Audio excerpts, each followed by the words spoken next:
Ayun, si Upoy, andyan lang pala ikaw. Ano kaya yung ginagawa nitong batang ito dito sa gubat?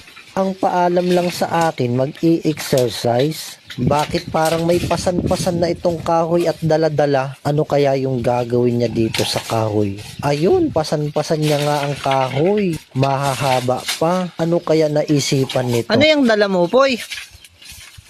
Poy, ano yan? Sabi mo mag-i-exercise ka lang, bakit may dala-dala ka ng panggatong? Ha? Ay pahinga ka muna, hayaan mo na yan dyan. Sipag naman talaga ni Upoy, oh.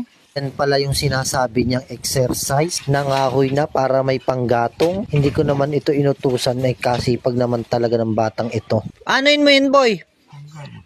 Panggatong?